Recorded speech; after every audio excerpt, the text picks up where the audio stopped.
আল্লাহ আমার রব, এই রবি আমার সব। দামে দামে তন মনে তারি অনুভব। তোমার দুনিয়াতে আমি যেদিকে তাকাই, অথই নিয়ামতে ডুবে আছি সবাই। পাক পাখালির গানে শুনি তসবি কলরব, তসবি কলরব। আল্লাহ আমার রব, এই রবি আমার সব। আসসালামু আলাইকুম, আলহামদুলিল্লাহ, আসসালাতু ওয়াসসালাম আলা রাসূলিল্লাহ। প্রিয় দর্শক, আপনারা যারা দেশে আছেন প্রবাসে, সবাইকে জানাই অনেক অনেক প্রীতি ও শুভেচ্ছা। শুরু হলো অ্যান্টিবাই আয়োজিত এবং লাভ হলো নিবেদিত জুমাবারের লাইভ অনুষ্ঠান আপনার জিজ্ঞাসা। আপনাদের সাথে আছি আমি জয়নুল আবেদিন আজাদ। আর আপনাদের মনে জাগা প্রশ্নের জিজ্ঞাসার সরাসরি জবাব দিচ্ছেন বিশিষ্ট আলেম ডক্টর মোহাম্মদ সাইফুল্লাহ। আসসালামু আলাইকুম ওয়া রাহমাতুল্লাহি ওয়া বারাকাতুহু। প্রিয় দর্শক, আমাদের আজকের প্রাসঙ্গিক আলোচনার বিষয় রিজিকের তাৎপর্য। চলুন তাহলে জিজ্ঞাসার আলোকিত ভুবনে আমরা প্রশ্ন নিচ্ছি। আসসালামু আলাইকুম। প্রিয় দর্শক, পরিচয় দিয়ে প্রশ্ন করুন। আসসালামু আলাইকুম। ওয়ালাইকুম আসসালাম। আমি নওগাঁ থেকে রনি বলছি। জি ভাইয়া, বলুন। আমার প্রশ্ন আকিকা সম্পর্কে। আমরা জেনেছি ছেলে হলে 2টি ছাগল এবং মেয়ে হলে 1টি ছাগল। তো অনেক ক্ষেত্রে শোনা যায় যে বাবার আর্থিক অবস্থা ভালো না থাকলে ছেলে হলে 1টি ছাগল দিলে হয়। আসলে 1টি দিলে কি সুন্নাহ আদায় হবে? জি, আর কোনো প্রশ্ন আছে? না, আর কোনো প্রশ্ন নেই, এটা একটু ক্লিয়ার করুন। ধন্যবাদ আপনাকে। প্রশ্ন তো পেয়েছেন? হ্যাঁ, প্রশ্ন পেয়েছি। প্রশ্ন করেছেন যে ছেলে হলে 2টি এবং মেয়ে হলে 1টি, কিন্তু ছেলে যদি 1টি দিয়ে থাকেন আর্থিক অবস্থার কারণে আকিকা আদায় হবে কিনা? হয়ে যাবে। আকিকা এর ক্ষেত্রে যদি 1টিও জবে করেন তাহলে আপনার আকিকা হয়ে যাবে। তবে ছেলের ক্ষেত্রে নবী সাল্লাল্লাহু আলাইহি ওয়াসাল্লাম বেশি উৎসাহিত করেছেন, এই জন্য 2টির কথা নবী সাল্লাল্লাহু আলাইহি ওয়াসাল্লাম বলেছেন। 1টি দিয়েও আকিকা দেওয়া জায়েজ রয়েছে। আমরা জানলাম বিষয়টি সম্পর্কে। প্রিয় দর্শক, প্রশ্ন নিচ্ছি। আসসালামু আলাইকুম। পরিচয় দিয়ে প্রশ্ন করুন। ওয়ালাইকুম আসসালাম ওয়া রাহমাতুল্লাহ। জি, আমি আলিফ বলছিলাম রাজবাড়ী থেকে। জি বলুন। আমার প্রশ্ন হচ্ছে, বিয়ে করার জন্য যদি কোনো মেয়েকে পছন্দ করা হয়, সেই মেয়েকে স্ত্রী হিসেবে পাওয়ার জন্য আল্লাহ সুবহানাহু ওয়া তাআলার নিকট দোয়া করা যাবে কিনা? আর কোনো প্রশ্ন আছে? জি না। স্ত্রী হিসেবে পছন্দ হয়েছে, সে মেয়েকে পাওয়ার জন্য কি দোয়া করা যাবে? করতে পারে, দোয়া করতে কোনো বাধা নেই। আল্লাহ তাআলার কাছে যে কোনো ধরনের দোয়া করা জায়েজ, আর এটা কোনো মাহদুর বা নিষিদ্ধ দোয়া নয়। তবে এক্ষেত্রে উত্তম হচ্ছে সেটা হলো দোয়া এর মধ্যে খায়রিয়ত চাওয়া, যে আল্লাহ যদি এখানে আমার বিয়েটা কল্যাণ হয় তাহলে আমাকে মানে তার সাথে বিয়ের এই সম্পর্কটা তৈরি করে দিন। এটা সবচেয়ে উত্তম দোয়া। এটাকে ইস্তেখারা বলা হয়। চোখের দেখাটা ঠিক নাও হতে পারে, এটাকে ইস্তেখারা বলা হয়েছে। সুতরাং ইস্তেখারাটা হচ্ছে উত্তম। এই সমস্ত ক্ষেত্রে ইস্তেখারা হচ্ছে উত্তম। শুধুমাত্র যে মানে অমুককেই আমি বিয়ে করতে চাই, আল্লাহ অমুককে আমাকে মানে বিয়ের ব্যবস্থা করে দাও, এটা এই দোয়ার মধ্যে ঘাটতি আছে। ঘাটতি হচ্ছে যে আল্লাহ তাআলার কাছে আপনি কল্যাণ চাননি, আল্লাহ তাআলার কাছে আপনি সুনির্দিষ্ট একটি জিনিস চেয়েছেন, যেটা হয়তো আপনার জন্য কল্যাণকর হতেও পারে অথবা কল্যাণকর নাও হতে পারে। এই জন্য বান্দাগণ যখনই দোয়া করবেন তখন দোয়ার ক্ষেত্রে বান্দার জন্য উত্তম হচ্ছে সেটা হলো যখন আল্লাহর কাছে চাইবে, আল্লাহর কাছে যেটা তলব করবে সে তলবটা হতে হবে তার মানে যে ইন কানা হাযাল আমরা খাইরান লি ফাকদুরহু লাহ আও ফাকদুরহু লি, যে যদি এই কাজটা আমার জন্য কল্যাণকর হয় তাহলে এটা আমার জন্য বরাদ্দ করুন। প্রিয় দর্শক, খুবই গুরুত্বপূর্ণ বিষয়ে আমরা অবগত হলাম। আমাদের দোয়ার সাথে কল্যাণকর এই বিষয়টিও যুক্ত করতে হবে। প্রশ্ন নিচ্ছে। আসসালামু আলাইকুম। পরিচয় দিয়ে প্রশ্ন করুন। ওয়ালাইকুম আসসালাম। জি, আমার আমি মিশু ঢাকা থেকে বলছি। জি, একটু জোরে বলুন, স্পষ্ট করে। মিশু ঢাকা থেকে বলছি। জি বলুন। প্রশ্ন, জন্মদিনের অনুষ্ঠানে আত্মীয়র মধ্যে কেউ দাওয়াত দিলে সেই দাওয়াতে যাবে কিনা, যদি আত্মীয় স্বজনের সাথে দেখা করার উদ্দেশ্যে যাওয়া হয়? আর দ্বিতীয় প্রশ্ন, অ্যানিমেশন সফটওয়্যার ব্যবহার করে ইসলামিক কার্টুন বানানো যাবে কিনা? আচ্ছা, আপনি যে প্রথম প্রশ্নটা করলেন, তাই না? দাওয়াত দিলে কিসের দাওয়াত? জন্মদিনের অনুষ্ঠানে, জন্মদিনের দাওয়াত। জন্মদিনের দাওয়াত। জি, আত্মীয় স্বজন অনেক সময় করে, তো জি জি, আপনার প্রশ্নে পেয়েছি আমরা, আমি জানি জন্মদিন পেয়েছি অনুষ্ঠানটা পেয়েছি। আপনার প্রথম প্রশ্ন, অনেক সময় আত্মীয় স্বজন সামাজিকভাবে জন্মদিনের দাওয়াত দিয়ে থাকেন, তো সেখানে কি দেখা সাক্ষাতের উদ্দেশ্যে সেই দাওয়াতে যাওয়া যাবে? না যাওয়াই উত্তম, না যাওয়াই উত্তম। যদি জন্মদিনের প্রোগ্রাম হয়ে থাকে, এই ধরনের প্রোগ্রামে মুসলিমগণ অংশগ্রহণ করবে না, যাবে না। কিন্তু মানে আপনি ওই দিনই যেতে হবে কেন? আপনি অন্য কোনো দিন গিয়ে সাক্ষাৎ করুন তাদের সাথে সাক্ষাতে যদি প্রয়োজন হয় আপনি অন্য দিন তাদের সাথে গিয়ে সাক্ষাৎ করুন। কিন্তু যদি এমন বিষয় হয় যে হয়তো অনেক আত্মীয় স্বজন আসবে, অনেক বড় আয়োজন হবে, তাহলে আপনি শুধুমাত্র গিয়ে দেখা করে আসলেন, এটা আপনার জন্য সর্বোচ্চ মানে জায়েজ হতে পারে, কিন্তু না করাটাই উত্তম। কারণ হচ্ছে এতে আনুষ্ঠানিকতায় মানে আপনি অনেকটা শেয়ার করছেন, এ ধরনের একটা কিছু বোঝা যায়। উত্তম হচ্ছে যথাসম্ভব এড়িয়ে যাওয়া, কিন্তু যদি কেউ যান তাহলে তিনি গুনাহগার হবেন না যদি তিনি এই অনুষ্ঠানকে মানে এই আনুষ্ঠানিকতাকে তিনি পছন্দ না করেন এবং এখান থেকে নিজেকে বিরত রাখেন। আমরা জানলাম বিষয়টি সম্পর্কে আরও প্রশ্ন করেছেন, টেলিভিশনে ইসলামী ভাবধারার কার্টুন কি করা যাবে? কার্টুন করতে কোনো অসুবিধা নেই, কার্টুন করা জায়েজ রয়েছে। আমরা জানলাম বিষয়টি সম্পর্কে। প্রিয় দর্শক, প্রশ্ন নিচ্ছে। আসসালামু আলাইকুম, পরিচয় দিয়ে প্রশ্ন করুন। লাইনে আছেন? লাইনে থাকলে আপনার পরিচয় দিয়ে প্রশ্ন করুন।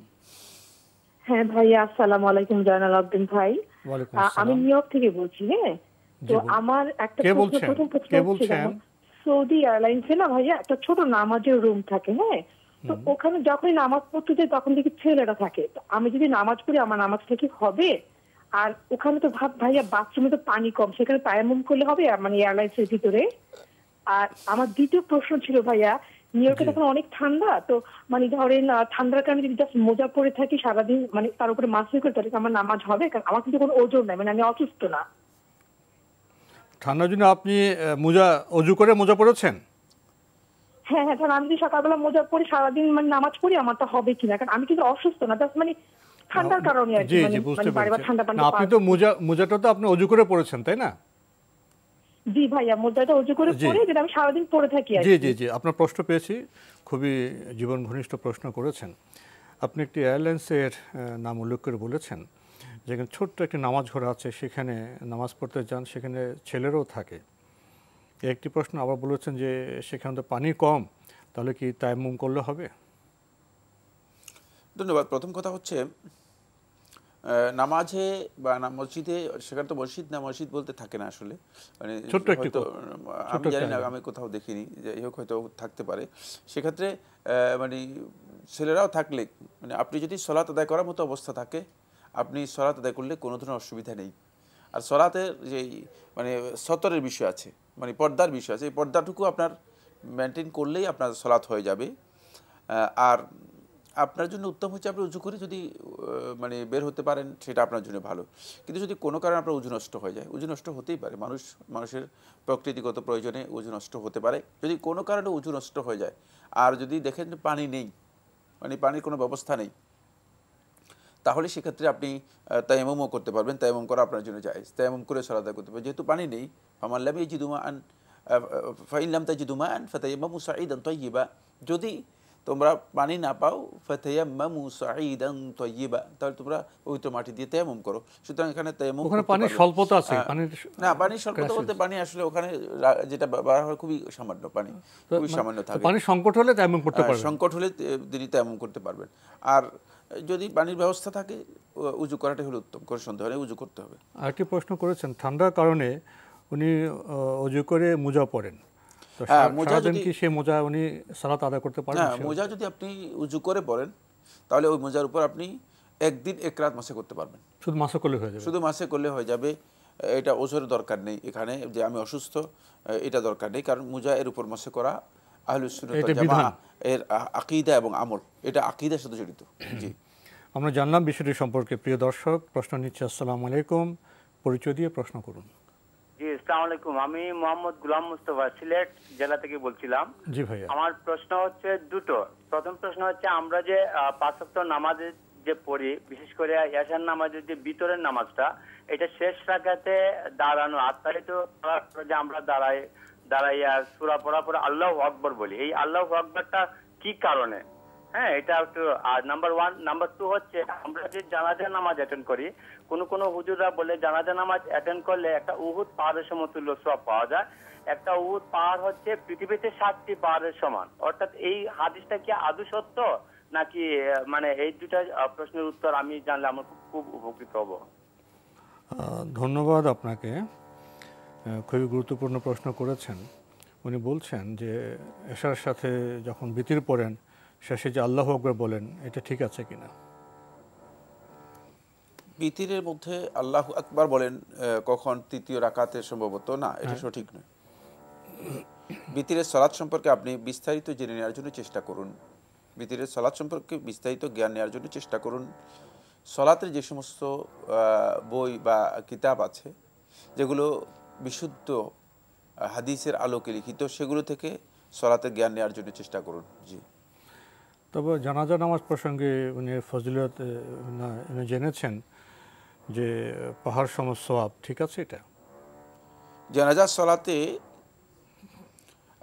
অংশগ্রহণ করা এবং একেবারে মৃত ব্যক্তিকে দাফন করা পর্যন্ত যদি কেউ অংশগ্রহণ করে থাকে, রাসূলুল্লাহ সাল্লাল্লাহু আলাইহি ওয়াসাল্লাম বলেছেন ফালাহু কিরাতান, এটা বুখারী হাদিস, সহিহ হাদিস, সে 2 কিরাত পরিমাণ সওয়াব পাবে। আতাদরুনা মাল কিরাত, তোমরা কি জানো কিরাত কি? তখন রাসূলুল্লাহ সাল্লাল্লাহু আলাইহি ওয়াসাল্লামের উত্তরের মধ্যে বলেছেন যে কাজাবালি উহুদ আও কামিসলি জাবালি উহুদ, উহুদ পাহাড়ের মানে মতো এত পরিমাণের সওয়াব পাবে একটা কিরাতে।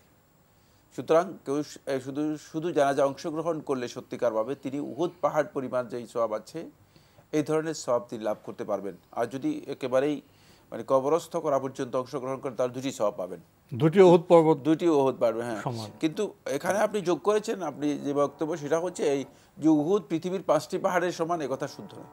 উহুদ পাহাড় 5টি পাহাড় তো কম হবে। উহুদ পাহাড় হচ্ছে প্রায় মানে এদিক সেদিক লম্বা হচ্ছে প্রায় 12 কিলোমিটার লম্বা। উহুদ পাহাড় অনেক বড় পাহাড়। সুতরাং আপনি ওটা নিজে যুক্ত করেছেন, এটা হাদিসে টেক্সটের মধ্যে আসেনি। হাদিসের বক্তব্য আমি যতটুকু বলেছি ততটুকুই হাদিসের বক্তব্য, এর বাইরে বলার কোনো সুযোগ নেই। আমরা বিষয়টি সম্পর্কে জানলাম। প্রিয় দর্শক, প্রশ্ন নিচ্ছে। আসসালামু আলাইকুম, পরিচয় দিয়ে প্রশ্ন করুন। আমি শরীয়তপুর থেকে বলছি, মুজাম্মেল হক। আমার প্রথম প্রশ্ন হচ্ছে সূরা মুলকটা রাতে পড়ার কথা, এটা কি মাগরিবের পর থেকে পড়া যাবে? আমরা আপনাকে একটু কম শুনতে পেরেছি, আপনি প্রশ্নটা আবার একটু রিপিট করুন তো ভাইয়া, একটু জোরে বলুন তো। হ্যাঁ, আমার প্রথম প্রশ্ন হচ্ছে সূরা মুলক যে প্রতি রাতের পরে, সেটা কি মাগরিবের পর থেকেই পড়া যাবে? জি। নাকি এশারের পরে বা ইয়ার আগে, ঘুমাসার আগে পড়তে হবে? জি। হ্যাঁ, আর একটা দ্বিতীয় প্রশ্ন হচ্ছে জানাজার সালাতে লাইনটি বোধহয় কেটে গেল। উনি সূরা মুলক প্রসঙ্গে বলছেন এই পাঠের যে ফজিলত, এটা কি মাগরিবের পর থেকে? সময়টা কখন? হ্যাঁ, মাগরিবের পর থেকে পড়তে পারেন, মাগরিবের পর থেকে পড়তে পারেন। রাত্রের যে কোনো অংশে পড়া ভালো, পড়তে পারেন, কিন্তু উত্তম হচ্ছে ঘুমানোর আগে পড়া, ঘুমানোর আগে পড়া। আরেকটি প্রশ্ন আমরা পাইনি, লাইনটি কেটে গেল। আমরা নতুন প্রশ্ন নিচ্ছি। আসসালামু আলাইকুম, প্রিয় দর্শক, পরিচয় দিয়ে প্রশ্ন করুন। জি, আসসালামু আলাইকুম। ওয়ালাইকুম আসসালাম। জি, আমি সিলেট থেকে বলছি, অন্বেষা। জি, একটু জোরে বলবেন, স্পষ্ট করে বলবেন। জি, আমার একটা মানে অনেকদিন আগে আর কি আমি একটা মানে ওই যে আল্লাহর সাথে ওয়াদা করা নিয়ে একটা প্রশ্ন করতে চাচ্ছিলাম। জি, বলুন। যে এখন করেছি কি করেছি না ওইটার মধ্যে একটু ইয়ে আছে আর কি, যে একবার মনে হচ্ছে, আমার কাছে যতটুকু মনে হয় যে আমি এরকম কোনো ওয়াদা করি নাই, তারপর আবার মনে হচ্ছে যে যদি করে থাকি ভুলে গেছি হয়তো, বা ওয়াদাটা আসলে আমার মেয়ের সাথে রিলেটেড আর কি। তো আমি ভয় পাচ্ছি যে এখন কি করেছি কি করেছি না, ওইটা একটু মানে চিন্তাতে আছে আর কি। এখন কি ধরবো, যে করছি নাকি করি নাই? ওইটা মনে হচ্ছে যে একবার মনে হচ্ছে করি নাই, তারপরে মনে হচ্ছে আবার যদি করে থাকি যদি ভুলে যাই, এরকম। জি, আমার আরেকটা কোশ্চেন ছিল। জি জি, যদি আমি মানে আল্লাহর কাছে এরকম ভাবে বলি যে আল্লাহ আমি কালকে থেকে এই কাজটা করার চেষ্টা করব, তারপরে যদি এই কাজটা করতে না পারি বা চেষ্টাতে একটু গাফিলতি হয়, তখন কি ওইটা কি গুনাহ হবে কিনা? ধন্যবাদ আপনাকে। আপনার প্রশ্ন, দুটো প্রশ্নের মধ্যে দ্বিধা, সন্দেহ, সংশয়, এটা একটু মানসিক ব্যাপারও। সে প্রসঙ্গে শাহেখ বলবেন। আপনার প্রথম প্রশ্ন যে আল্লাহর সাথে আপনি একটি ওয়াদা করেছেন, ভাবছেন, আবার ভাবছেন, করেননি, সন্দেহ হচ্ছে ওয়াদাটা মেয়ের সাথে রিলেটেড, তো এখন উনি কী করবেন এই পরিস্থিতিতে? না, আপনি ওয়াদা করেননি। জি, আপনি ওয়াদা করেননি, সুতরাং আপনি আর কিছু করতে হবে না। এর জন্য আপনার কিছু করতে হবে না। আপনার মধ্যে কিছুটা মানে ওয়াসওয়াসা শয়তান দেওয়ার জন্য চেষ্টা করতেছে, সেখান থেকে আপনি নিজেকে বিরত রাখার চেষ্টা করুন যে আপনি ওয়াদা করেননি, এটাই হচ্ছে নিশ্চিত। যেহেতু ওয়াদা স্পষ্ট হতে হবে, যখন সন্দেহ থাকবে তখন এটা আর ওয়াদা হবে না। জি, আরেকটি প্রশ্ন করেছেন যে আল্লাহর সাথে বলেছেন যে আমি এই কাজটা করব, কিন্তু আবার গাফলতি হচ্ছে, কাজটা করা হচ্ছে না, এটা কি গুনাহ হবে? গুনাহ হবে না, কিন্তু কোনো কাজের ব্যাপারে সংকল্প করলে মানে তিনি যদি সেই কাজটি না করেন, এর অর্থ হচ্ছে তার এই সংকল্প দুর্বল সংকল্প ছিল, তার এই ইচ্ছাটুকু মানে সত্যিকার ইচ্ছা ছিল না, ইচ্ছার মধ্যে তার কি ছিল, দুর্বলতা ছিল। কিন্তু আপনার ব্যাপারটা আলাদা, মানে আমি এটা বলেছি জেনারেলি সবার জন্য, উনার ব্যাপারটা আলাদা। সেক্ষেত্রে আপনি মানে যেহেতু একটা অবশেষণ অবস্থায় আছেন, তাহলে সে আপনার জন্য যে মানে এটা গুনাহ তো হবেই না, কিন্তু আপনি যখন এই ধরনের কোনো অবস্থা তৈরি হবে মানে তখন আপনি মানে চেষ্টা করবেন সবসময় এটাকে উপেক্ষা করে যাওয়ার জন্য। মানে এই ধরনের কিছু যখনই অন্তরের মধ্যে আসবে তখন এটাকে যেভাবে প্রত্যাখ্যান করা, বাদ দেওয়ার জন্য চেষ্টা করবেন, এবং বেশি বেশি করে ইস্তেআজা, আল্লাহ রাব্বুল আলামিনের কাছে আশ্রয় প্রার্থনা করবেন। রাসূলুল্লাহ সাল্লাল্লাহু আলাইহি ওয়াসাল্লাম যে ইস্তেআজাগুলো শিক্ষা দিয়েছেন সেগুলো কোথাও থেকে লিখে নিয়ে মানে সেগুলো সবসময় কাছে রাখবেন। যখনই এই অবস্থা তৈরি হবে তখনই আপনি এগুলো বেশি বেশি করে পড়বেন। আউযুবিল্লাহিস সামিল আলিম মিনাশ শাইতানির রাজিম, আউযুবিল্লাহিস সামিল আলিম মিনাশ শাইতানির রাজিম মিন হামজিহি ওয়া নাফখিহি ওয়া নাফাথিহি, এই যেগুলো আছে সবগুলো সেগুলো বেশি বেশি করে পড়বেন। জি, আমরা জানলাম বিষয়টি সম্পর্কে। প্রিয় দর্শক, প্রশ্ন নিচ্ছি। আসসালামু আলাইকুম, পরিচয় দিয়ে প্রশ্ন করুন। আসসালামু আলাইকুম। ওয়ালাইকুম আসসালাম। আমার দুইটা প্রশ্ন ছিল। জি, কে বলছেন, কোত্থেকে? জি, আমি আবুল বাশার হাওলাদার বলছি, মিরপুর থেকে। জি ভাইয়া বলুন। জি, আমার প্রথম প্রশ্ন হলো যে যারা মেম্বারে দাঁড়িয়ে মানে খুতবার সময় বা কোন সময় যে দাঁড়িয়ে যে জাল হাদিস বলে বা ওয়াজের সময় জাল হাদিস বলার পরে বলে যে সবাই বলুন সুবহানাল্লাহ, এবং আবার বলে ঠিক না বেঠিক, সবাই বলে, আবার কিছু লোক বলে ঠিক, জাল হাদিস কিন্তু এটা। আচ্ছা, এটা কি আসলে ঠিক কিনা, বা আমরা এটা কি এই জাল হাদিসকে কি আমরা দিলাম কিনা, স্বীকৃতি দিলাম কিনা? জি। আর দ্বিতীয় প্রশ্ন হলো যে বিশেষ দোয়া যারা মিলাদ পড়ায়, যেমন মৃত্যুবার্ষিকী অনুষ্ঠানে, যেমন মসজিদে বিশেষ দোয়া যারা বলে আর কি, মুয়াজ্জিম বলে বিশেষ দোয়া, এবং জিলাপি খাওয়া বা কোনো বিরিয়ানির প্যাকেট দেওয়া, এগুলা জায়েজ আছে কিনা খাওয়া বা নেওয়া? ধন্যবাদ। আপনি আমাদের সমাজে কিছু চিত্র তুলে ধরেছেন। মিম্বরে দাঁড়িয়ে বা ওয়াজ মাহফিলে যদি কেউ জাল হাদিস বলেন এবং তারপরে সুবহানাল্লাহ বলেন, আবার বলেন ঠিক আছে কিনা, আবার স্বীকৃতি আদায় করে ঠিক আছে, তো এইসব বিষয়ে যারা শ্রোতা মুসল্লি তারা কি করবেন? না, এই প্রশ্নের উত্তর তো এই ভাই আমার কাছে জিজ্ঞেস করার প্রয়োজন নেই, তিনি নিজে ভালো জানেন। জাল হাদিস বলে সেখানে ঠিক আছেন মানে কিনা জিজ্ঞেস করবেন, আর আপনি বলবেন ঠিক আছে, মানে প্রশ্নই আসে না। জাল মিথ্যা হাদিস বলা জাহান্নামে যাওয়ার কারণ। জাহান্নামে নিজের স্থান, নিজের আসন বুকিং দেওয়ার মতো, যেমন আপনি ফ্লাইটে যেভাবে মানে সিট বুকিং দিয়ে থাকেন, ঠিক জাহান্নামে বুকিং দেওয়ার মতো। সে ব্যক্তি যে জাহান্নামী, আল্লাহ রাসূল সাল্লাল্লাহু আলাইহি ওয়াসাল্লাম হাদিসের মধ্যে স্পষ্ট বলে গেছেন। সুতরাং প্রশ্নই আসে না, এটা কি সুবহানাল্লাহ বলারও কিছুই নেই, এখানে ঠিক আছে না আছে এগুলো বলার কোনো সুযোগ নেই, বরং সাথে সাথে বলা উচিত যে ভাই এই যে হাদিস বলেছেন, এই হাদিসের কোনো ভিত্তি আছে কিনা। প্রত্যেকটি ব্যক্তির উপর ওয়াজিব হয়ে যাবে, ফরজে আইন হয়ে যাবে সাথে সাথেই প্রটেস্ট করা, বলা যে এই হাদিস যে বলেছেন এই হাদিসের ভিত্তি কী। অন্যথায় যারা উপস্থিত রয়েছেন তারা সবাই গুনাহগার হবেন, কিন্তু ওই ব্যক্তি জাহান্নামে নিজের স্থান বুকিং করে নিল, আর যারা শুনেছেন তারা সবাই গুনাহগার হবেন। রাসূলুল্লাহ সাল্লাল্লাহু আলাইহি ওয়াসাল্লামের নামে একটা কথা মিথ্যা বলবে, আপনার নামে একটা মিথ্যা বলুক, ঠিক না? আপনি যখন আপনার নামে একটা মিথ্যা বললে আপনি তখন আপনার অবস্থাটা কেমন হবে, কি প্রতিক্রিয়া হবে? সেখানে আল্লাহ রাসূল সাল্লাল্লাহু আলাইহি ওয়াসাল্লাম যাকে আমরা সবচেয়ে বেশি ভালোবাসি। সুতরাং প্রত্যেকটি ঈমানদার ব্যক্তির উপর ফরজে আইন হচ্ছে আদ-দিফা আনিল হাবিব সাল্লাল্লাহু আলাইহি ওয়াসাল্লাম, নবী সাল্লাল্লাহু আলাইহি ওয়াসাল্লামের পক্ষ থেকে প্রতিহত করা। এই ধরনের বক্তব্য দেওয়ার সাথে সাথেই তাকে প্রটেস্ট করতে হবে, বলতে হবে যে ভাই এই বক্তব্যের ভিত্তি দেন, ভিত্তি ছাড়া কোনো বক্তব্য দেবেন না।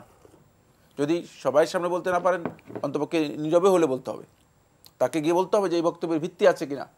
ভিত্তি না থাকলে এই ধরনের বক্তব্য খবরদার কখনো দেবেন না।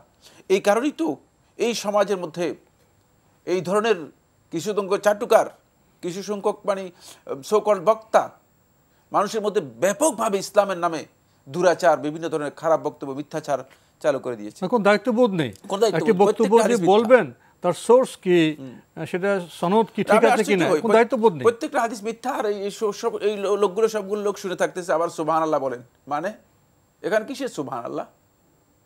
এখানে মিথ্যা কথার উপর কিসের সুবহানাল্লাহ বলবে? আবার ঠিক আছে কিনা, আবার কেউ কেউ ঠিক, এই সমস্ত কথাগুলো এসব নাটক তো কোনো দরকার নেই সবের। ইসলামের সাথে এগুলো মোটেও মানায় না, সুতরাং এই প্রশ্নই আসে না এই কথাগুলো। জি, আরেকটি প্রশ্ন করেছেন, আমাদের সমাজে অনেক জায়গায় দেখা যায় যে মিলাদ করা হয়, বিশেষ দোয়ার ব্যবস্থা করা হয় সেখানে, এবং জিলেপির ব্যবস্থা করা হয়, সেগুলি কি খাওয়া টাওয়া ঠিক হবে? এগুলো বৈধ খাবার, কিন্তু খাওয়া ঠিক নয়। সৌদি আরবের সর্বোচ্চ উলামা পরিষদের ফতোয়ার মধ্যে এসেছে যে যেহেতু এগুলো খেলে আপনি তাদের এই বেদাতি অনুষ্ঠানকে প্রমোট করতেছেন, অথবা বেদাতি অনুষ্ঠানের প্রতি আপনার একটা সহমত রয়েছে, আপনি এটার প্রতি সমর্থন জানাচ্ছেন এমন বোঝা যায়। এই জন্য তারা বলেছেন যে এই ধরনের খাবার, এই ধরনের মিষ্টি, জিলাপি এগুলো গ্রহণ করা উচিত নয়, জায়েজ নেই। বাকি এগুলো খাওয়া না জায়েজ বা হারাম নয়, কারণ খাবার তো হারাম। মসজিদে গেলেন, অংশ দেখা যায় নামাজ পড়ে উনি নামতেছেন, হাতে জিলাপি একটা ধরাই দিলে। জি, এই ধরনের ঘটে অনেক সময়। তবে উত্তম হচ্ছে এই ধরনের খাবার গ্রহণ না করা। জি, আমরা জানলাম বিষয়টি সম্পর্কে। প্রিয় দর্শক, প্রশ্ন নিচ্ছে। আসসালামু আলাইকুম, পরিচয় দিয়ে প্রশ্ন করুন। জি, ওয়ালাইকুম আসসালাম। জি বলুন। আমি জান্নাত, চিটাং থেকে বলছি। আমার দুটো প্রশ্ন ছিল। প্রথম প্রশ্ন হচ্ছে, আমার হাজবেন্ড বা আমি পার্সোনালি আমাদের বাসায় পানি থাকে না, তো এই জন্য ওযু করতে একটু অসুবিধা হয়। সেক্ষেত্রে কি তায়াম্মুম করতে পারবো কিনা? বালতিতে পানি রাখা থাকে, বাট ওটাতে আমি কমফোর্ট ফিল করি না, তো সেক্ষেত্রে তায়াম্মুম করা যায় কিনা। আর সেকেন্ড কথা হচ্ছে, আমার হাজবেন্ড যেহেতু সকালবেলা পানি থাকে না, প্রায় সময় ফরজ গোসল না করেই বের হয়ে যায়, এবং এটা কারণে ঠিকভাবে গোসল মেনটেন করতে পারে না, এবং ইভেন আমিও পারি না। তো সেক্ষেত্রে আমাদের করণীয় কি, এবং ফরজ গোসল না করলে আমাদের গুনার মাত্রার পরিমাণটা কিরকম হতে পারে? কারণ এটা নিয়ে আমরা অনেক ক্লিয়ার কিছু জানি না, কিরকম গুনাহ হয় বা জি, আপনাদের প্রশ্ন আমরা পেয়েছি। আর কোনো প্রশ্ন আছে আপনার? না, এই দুটোই প্রশ্ন। জি, ধন্যবাদ আপনাকে। আপনি খুবই গুরুত্বপূর্ণ প্রশ্ন করেছেন, যেখানে ফরজ গোসলের বিষয়টি জড়িত। আপনাদের সমস্যা হলো আপনাদের এখানে পানি থাকে না, পানির সংকট আছে, তো আপনার স্বামীও সকালে কাজে বেরিয়ে যান, ফরজ গোসল করতে পারেন না, সেক্ষেত্রে ওনারা কি তায়াম্মুমের সুবিধা নিতে পারবেন? প্রথম কথা হচ্ছে, পানি একেবারেই না থাকলে তো অবশ্যই তায়াম্মুম করতে পারবেন, এটা বিধান। কিন্তু পানি আছে, গোসল করার মতো পানি আছে, তাহলে আপনি গোসল করতে হবে। আপনি উজু করার মতো জন্য কতটুকু পানির প্রয়োজন? তাহলে আমরা ওখানে গেলে আমাদের কাছে উজু করার জন্য সর্বোচ্চ আপনার 1/2 লিটার পানি যথেষ্ট। 1/2 লিটার পানি তো অবশ্যই, কিন্তু ফরজ গোসল গোসলের জন্য আপনার মনে করেন 2 লিটার বা 2.5 লিটার, যদি এতটুকু পরিমাণ পানি থাকে তাহলে তিনি গোসল করে ফেলবেন। খুবই সহজ বিষয়। পানিগুলো কম ব্যবহার করে আপনি পুরা শরীর পানি পৌঁছাতে পারলেই যথেষ্ট হয়ে যাবে। সেক্ষেত্রে আপনাকে বদনার পর বদনা, বালতির পর বালতি পানি ব্যবহার করতে হবে না, প্রয়োজনীয় পানিটুকু হলেই হলো। যদি 2 লিটারের পরিমাণ পানি থাকে তাহলে অবশ্যই গোসল করতে হবে। আর গোসল না করে, ফরজ গোসল না করে বের হয়ে যাওয়া, ফরজ গোসল না করে অন্য কাজ করা, এটি রাসূলুল্লাহ সাল্লাল্লাহু আলাইহি ওয়াসাল্লামের সুন্নাহ পরিপন্থী কাজ। কেউ কেউ বলেছেন যে গুনাহগার হবেন, বড় গুনাহ হবে। আবার কেউ করেছেন যা এই কাজটি গুনাহ হবে, কিন্তু বড় গুনাহ নয়, ছোট গুনাহ হবে। তবে গুনাহ হবে যে কোনো সন্দেহ নেই, কোনো সন্দেহ নেই। আর যদি স্বল্প আপনার পানিও থাকে না, পানির সংকট হলে তখন তো তায়াম্মুম করতে পারবেন ফরজ গোসলের ক্ষেত্রে। হ্যাঁ, পানি যদি না থাকে, আমরা তো এই মাসালা তো আমরা প্রথমেই বলে দিয়েছি। ওনার আরেকটি বিষয় উনি বলছেন যে বালতি কিছু পানি থাকে, আমার রুচি হয় না, এখানে ওনার মতো সংশোধন হওয়া দরকার। রুচি কেন হবে না? না, রুচির সাথে কোনো সম্পর্ক নেই। বালতিতে পানি ছিটা গেলে বালতির পানি তো নাপাক হবে না। বালতির মধ্যে 1/2 লিটার পানি থাকলেই যদি সেখানে আপনার কোনো ধরনের নাজাসাত না থাকে, আপনি সেটা দিয়ে উযু করতে পারবেন। জি। আর পানির ছিটা বালতিতে গেলে সে পানি তো নাপাক হয়ে যায় না। অনেকের আমাদের এই ধরনের ভুল কিছু ধারণা আছে। আমাদের আজকের প্রাসঙ্গিক আলোচনার বিষয় রিজিকের তাৎপর্য। বর্তমান এই করোনা কালে অনেকেরই সংকট হচ্ছে রিজিকের ক্ষেত্রে। কারো চাকরি চলে যাচ্ছে, কারো বেতন কমে যাচ্ছে। তো অনেকেই সঠিক পথ খুঁজে পেতে চান যে কিভাবে রিজিকের সংকট মেটাবেন, এ বিষয়ে কি বলবেন? ধন্যবাদ। খুব গুরুত্বপূর্ণ একটি বিষয়। প্রথম কথা হচ্ছে রিজিক সম্পর্কে আমাদের অনেকেরই সুস্পষ্ট ধারণা নেই। ফলে আমরা মনে করে থাকি যে আমাদের পরিশ্রম, আমাদের চেষ্টা, মানে আমাদের সব কাজের উপরেই রিজিক নির্ভর করে আছে। রিজিক নির্ভরশীল, আমরা অতিরিক্ত দায়িত্ব নিয়ে নিছি। হ্যাঁ, রিজিক নির্ভরশীল হচ্ছে আমার প্রচেষ্টার উপর। কোনো সন্দেহ নেই, প্রচেষ্টা অথবা নিজের পক্ষ থেকে যে কাজ আছে, কাজের একটা অংশ রিজিকের সাথে জড়িত। রিজিকের জন্য সেটি জরুরি। কিন্তু রিজিকের জন্য মৌলিকভাবে আমাদেরকে যে বিষয়গুলো জানতে হবে, এক নম্বর বিষয় হচ্ছে রিজিক আল্লাহ রাব্বুল আলামিনের পক্ষ থেকে বন্টিত, অ্যালোকেটেড, আল্লাহর পক্ষ থেকে এটা বরাদ্দ করা আছে। সুতরাং আপনি আপনার প্রচেষ্টা চালাবেন, আর ওই বরাদ্দটুকু আল্লাহর বরাদ্দের উপর, আল্লাহ তাআলার বরাদ্দের উপর সন্তুষ্ট থাকবেন। বরাদ্দের জন্য আল্লাহ রাব্বুল আলামিনের কাছে চাইবেন। আমরা অনেকেই বরাদ্দের জন্য আল্লাহ তাআলার কাছে চাই না। ওমা মিন দাব্বাতিন ফিল আরদি ইল্লা আলাল্লাহি রিজকুহা, সূরা হুদের 6 নম্বর আয়াতের মধ্যে আল্লাহ সুবহানাহু ওয়া তাআলা বলেন যে এই পৃথিবীতে এমন কোনো প্রাণী নেই যেগুলো বিচরণশীল প্রাণী, এর মধ্যে একটিও নেই যেগুলোকে আল্লাহ তাআলা রিজিক দিচ্ছেন না। সুতরাং রিজিক যে আল্লাহ তাআলা দেন এর দলিল স্পষ্ট। আমরা দেখতে পাই শত শত কুকুর, শত শত মানে বিড়াল, শত শত আরো এই বিভিন্ন পাখি সকালে খালি পেটে বেরিয়ে যায়, সন্ধ্যায় পেট পুরে ফিরে ফিরে। এগুলো সব কিন্তু খেয়েই আছে, না খেয়ে আছে কথা দুনিয়ার কেউ বলতে পারবে না, কারণ না খেয়ে তো বাঁচতে পারে না। সুতরাং প্রশ্নই আসে না যে না খেয়ে আছে, সেগুলো খেয়েই আছে। এটা এক নম্বর খেয়াল রাখতে হবে। এগুলো দায়িত্ব যেহেতু আল্লাহ সুবহানাহু ওয়া তাআলা নিয়েছেন এবং রিজিক দিচ্ছেন, অবশ্যই আপনার রিজিকের দায়িত্ব আল্লাহ তাআলা নিয়েছেন, দেবেন। কিন্তু আপনাকে একটু কাজ করতে হবে, সেই কাজটুকু যতটুকু আল্লাহ তাআলা কাজ করতে বলেছেন ততটুকু করতে হবে। এটা হলো এক নম্বর পয়েন্ট। দুই নম্বর পয়েন্ট যেটা, সেটা হলো রিজিক এর চাইতে হবে। রিজিক চাইতে হবে রাজ্জাকের কাছে, রিজিক ব্যক্তির কাছে নয়। রিজিকের উপর আমরা অন্যের উপর নির্ভরশীল হয়ে যাই।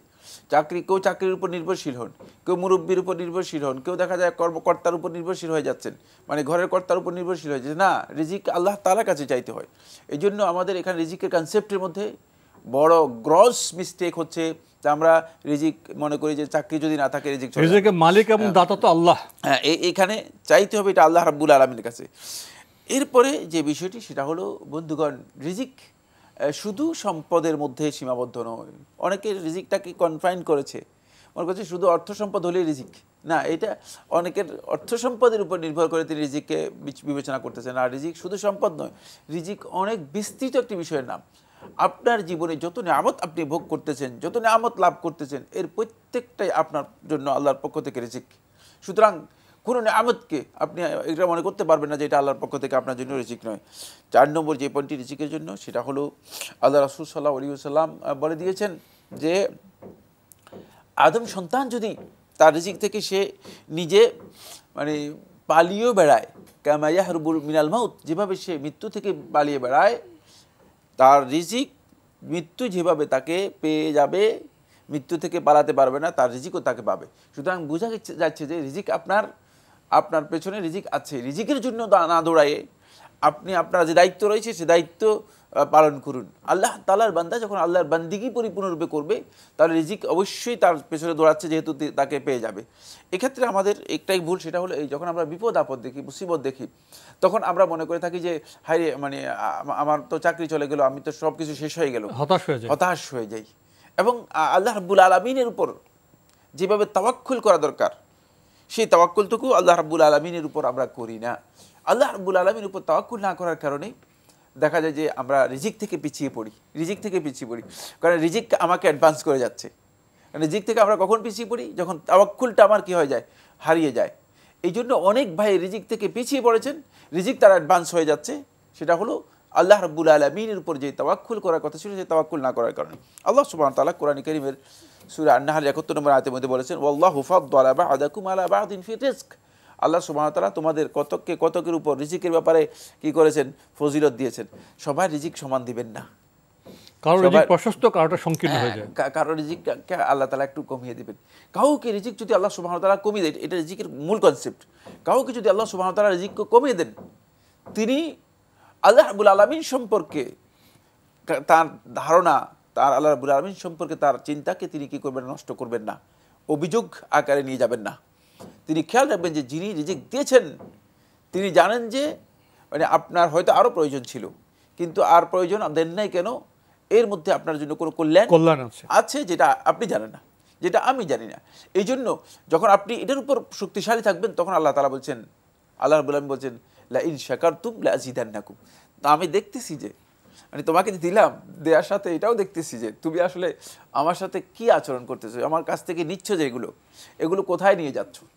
আমরা তো আসলে রিজিকের শুকরিয়া আদায় করি না, এবং শুকরিয়াকে আমরা মনে করে থাকি যে শুধুমাত্র মৌখিক বলা আলহামদুলিল্লাহ। শুকরিয়া হচ্ছে আচরণের মধ্যে, শুকরিয়া হচ্ছে কাজের মধ্যে। কর্মগতভাবে আমরা শুকরিয়া আদায় করলে আল্লাহ রাব্বুল আলামিনের রিজিকের, তাহলে শুকরিয়া আদায় হবে লা ইন শাকারতুম লা আযীদান্নাকুম, তাহলে আরো বাড়িয়ে দিবে।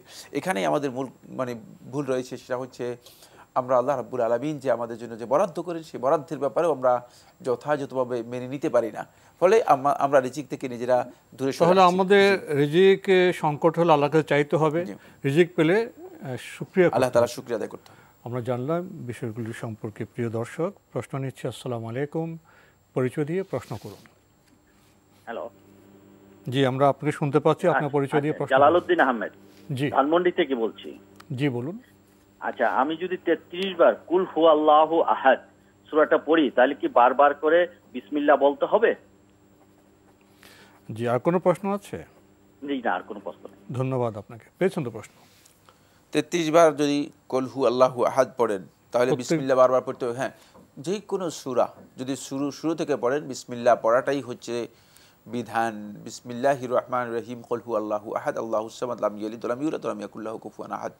বাকি 33 বার এটাকে নির্দিষ্ট করতেছেন কেন, 34 বার অথবা 35 বার পড়েন না কেন, এটা আপনার হয়তো একটা ভুল কনসেপ্ট, আমার জানা নেই। জি, কখনো 32 বা 33 বার পড়তে পারেন, নির্দিষ্ট করতে পারবেন না। নির্দিষ্ট করছেন কেন সেটা আমি জানি না, এই কথা বলছি। জি, কেন নির্দিষ্ট করছেন তিনি জানেন। আমরা বিষয়টি সম্পর্কে জানলাম। প্রশ্ন নিচ্ছি। আসসালামু আলাইকুম, প্রিয় দর্শক, পরিচয় দিয়ে প্রশ্ন করুন। আসলে থেকে জি বলুন। আমার প্রশ্ন হলো যে আয়াতুল কুরসিটা যে 8 বার পড়ার নিয়ম, হ্যাঁ এটা 5 ওয়াক্তে 5 বার, আর এই যে যেটা আমরা সকালে পড়ব, যেটা সকাল বিকাল বলা হয়েছে, সকালে আমরা কখন পড়বো, মানে সূর্যোদয়ের পরে আর নাকি তার আগে পড়তে হবে? আর যেটা বিকালেরটা সেটাকে আসর নামাজে কতক্ষণ পড়বে, মানে সূর্যাস্তের পরে না সূর্যাস্তের আগে? আমি এক ইমাম সাহেবকে বলছিলাম, বললো যে সকালে যেটা ফজর টাইমে পড়েন আপনি ওইটাই সকালে আদায় হয়ে যায়, যেটা আসর টাইমে পড়েন ওইটা দিয়ে আপনার বিকালে আদায় হয়ে যায়। কিন্তু প্রশ্নটা আমার কনফিউজ মনে হলো। আপনার আর কোনো প্রশ্ন আছে? জি না, আমার একটা প্রশ্ন। ওনার প্রশ্ন হলো, উনি জেনেছেন যে আয়াতুল কুরসি 8 বার পড়তে হয়, তো মূল প্রশ্ন হলো এ পড়ার সময়টা কখন? আয়াতুল কুরসি 8 বার পড়তে হয়, এই বক্তব্য সঠিক নয়। প্রথম কথা হচ্ছে আয়াতুল কুরসি এটি অনেক ফজিলতপূর্ণ একটি আয়াত। এই আয়াতুল কুরসি রাসূলুল্লাহ সাল্লাল্লাহু আলাইহি ওয়াসাল্লাম ফরজ সালাতে 5 ওয়াক্ত 5 বার ফরজ সালাতের পরে পড়তে রাসূলুল্লাহ সাল্লাল্লাহু আলাইহি ওয়াসাল্লাম বলেছেন। ফরজ সালাতের পরে পড়াই হচ্ছে সুন্নাহ। বাকি অন্য যে কোনো সময় 8 বার নয়, অন্য যে কোনো সময় আপনি আয়াতুল কুরসি আপনি পড়তে পারেন। সেক্ষেত্রে শোয়ার সময় পড়ার ব্যাপারে হাদিস সাব্যস্ত হয়েছে। শোয়ার সময় রাসূলুল্লাহ সাল্লাল্লাহু আলাইহি ওয়াসাল্লাম আয়াতুল কুরসি পড়ার কথা বলেছেন। মানে শোয়ার আগে যে সমস্ত আমাল সাব্যস্ত হয়েছে, আজকার সাব্যস্ত হয়েছে, তার মধ্যে আয়াতুল কুরসি একটি সাব্যস্ত হয়েছে। কিন্তু সকাল সন্ধ্যার আজকারের মধ্যে আয়াতুল কুরসি রাসূলুল্লাহ সাল্লাল্লাহু আলাইহি ওয়াসাল্লাম পড়েছেন, সাব্যস্ত হয়নি। কিন্তু কেউ যদি পড়েন তিনি পড়তে পারেন, কারণ এই আয়াতের মানে ফজিলত রয়েছে। এটা আযামু আয়াতিন ফিল কোরআন, কোরআনের মধ্যে সবচেয়ে শ্রেষ্ঠ মর্যাদাপূর্ণ আয়াত হচ্ছে আয়াতুল কুরসি। যদি কেউ সকাল সন্ধ্যার আজকারে পড়েন তিনি পড়তে পারেন, কিন্তু সকাল সন্ধ্যার আজকারের যে হাদিসগুলো রেওয়ায়াতগুলো রয়েছে, রেওয়ায়াতগুলোতে সাব্যস্ত হয়নি। ভালো করে জেনে নিতে হবে। তাহলে আমরা 5 ওয়াক্ত ফরজ নামাজে পরে পড়বো, রাতে শোয়ার পরে পড়বো। এরপর কেউ যদি পড়তে চান সেটা যে কোনো সময় তো পড়তে পারবেন। আমরা জানলাম বিষয়টি সম্পর্কে। প্রিয় দর্শক, প্রশ্ন নিচ্ছে। আসসালামু আলাইকুম, পরিচয় দিয়ে প্রশ্ন করুন। আসসালামু আলাইকুম, আমি মোহাম্মদ সাইফুল আলম, কিশোরগঞ্জ থেকে বলছিলাম। জি বলুন। আমার দুইটা কোশ্চেন ছিল। একটা হচ্ছে, দুটি করলে ভালো হয়। জি, দুটি করবো। জি, প্রথম কোশ্চেনটা হচ্ছে, আমার বাবা মারা গেছেন অনেক আগে, তখন আমরা ছোট ছিলাম। এখন আমরা বড় হয়েছি, চাকরি বাকরি করি। এখন প্রতি মাসের বেতনের পরে একটা নির্দিষ্ট অঙ্কের টাকা আমি আমার বাবার জন্য তুলে রাখি, সেটা কিন্তু আমি অন্য কোনো ভালো কাজে ব্যয় করবো, যাতে বাবার কল্যাণ হয়। তো আমার ভাই বোনদের মধ্যে এরকম যদি কারো অভাব থাকে, আমি যদি তাকে সেটা কন্টিনিউয়াসলি দিতে থাকি, তাহলে এটার সব আমার বাবা পাবে কিনা? আপনার ভাই বোনের যদি অভাব থাকে, তারপর কি বললেন? আমি যদি তাদেরকেই সেই মানে বাবার জন্য যে টাকাটা তুলে রাখি যে ভালো কাজে ব্যয় করবো, কোনো গরিব মানুষকে দিব, কোনো এতিমকে দিব, যদি ওই টাকাটা আমি আমার কোনো দরিদ্র ভাই বোনদেরকে কন্টিনিউয়াসলি দিই, তাহলে সেই সব আমার বাবা পাবে কিনা? তো আর কোনো প্রশ্ন আছে? হ্যাঁ, আরেকটা প্রশ্ন হচ্ছে যে আমি সরকারি চাকরি করি, তো আমার চাকরির প্যাটার্ন অনুযায়ী এই যে অন্য ধর্মাবলম্বীদের যে উৎসব অনুষ্ঠান অনেক সময় এগুলোতে কিছু আমাদের ডিউটি পড়ে আর কি, আমার ওখানে যেতে হয়, দেখতে হয়। এইসব যাওয়ার ক্ষেত্রে তারা দেখা গেছে অনেক সময় খাবার দাবার আর কি সার্ভ করে, অনেক জোরাজোরি করে, জোর করার পরেও খেতে হয়। সেগুলো আবার ওদের প্রতিমার উদ্দেশ্যে দেওয়া খাবার না, অন্য খাবারগুলো থেকেই সার্ভ হয়, অনেক সময় খেতে হয়। তো এটা আমার জন্য খাওয়া বৈধ হবে কিনা? আপনি যে অন্য ধর্মাবলম্বীদের উৎসবে যেতে হয় আপনাকে, এটা কি আপনার অফিসিয়াল ভাবে যেতে হয়? হ্যাঁ, অফিসিয়ালি যেতে হয়। আচ্ছা, ধন্যবাদ আপনাকে।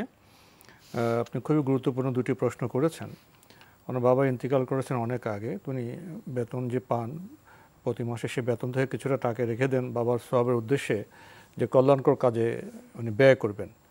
এখন অন্য প্রশ্ন হলো যে ভাই বোনদের মধ্যে কেউ যদি অভাবে পড়ে যায়, তাহলে বাবার জন্য রাখা ওই অর্থ থেকে তাদেরকে দিলে কি বাবা তার সওয়াব পাবেন? অবশ্যই পাবেন। আপনার আব্বার পক্ষ থেকে যদি আপনি সদকা করেন, সেই সদকা আপনি যদি আপনার স্ত্রীকেও দেন, আর সওয়াব পাবেন না কেন? অবশ্যই পাবেন, ডবল পাবেন। হ্যাঁ, সেক্ষেত্রে আপনার ভাই বোন যদি অভাবী হন, তারা যদি চলতে কষ্ট হয়, তাহলে তাদেরকে দেওয়াটাই উত্তম। সেখানে আপনি সদকায়ের ফজিলত পাবেন, পাশাপাশি সিলাতুর রাহিম, আত্মীয়তার সম্পর্ক বজায় রাখার যে গুরুত্বপূর্ণ বিষয় রয়েছে, যেটা ফরজ, সেই ফজিলতটুকু আপনি পেয়ে যাবেন। এক্ষেত্রে আপনার আব্বার পক্ষ থেকে নিয়ত করে আপনাকে দিতে হবে যে আব্বার পক্ষ থেকে আমি এ দান করছি, তাহলে আপনিও সওয়াব পাবেন, আপনার আব্বাও সওয়াব পাবেন, কোনো সন্দেহ নেই। খুবই গুরুত্বপূর্ণ বিষয় আমরা জানলাম। প্রিয় দর্শক আরেকটি প্রশ্ন করেছেন, ওনার চাকরিগত কারণে অফিসিয়ালি অন্য ধর্মের ভাইদের যে উৎসব হয় সেখানে যেতে হয়, তো সেখানে যে খাবার দেওয়া হয় দেবদেবের জন্য উৎসর্গকৃত খাবার নয়, যদি অন্য খাবার দেওয়া হয় সেটা কি খেতে পারবেন? হ্যাঁ, বৈধ সকল প্রকার খাবার খেতে পারবেন, কোনো অসুবিধা নেই, জায়েজ। আমরা জানলাম বিষয়টি সম্পর্কে। প্রিয় দর্শক, প্রশ্ন নিচ্ছি। আসসালামু আলাইকুম, পরিচয় দিয়ে প্রশ্ন করুন।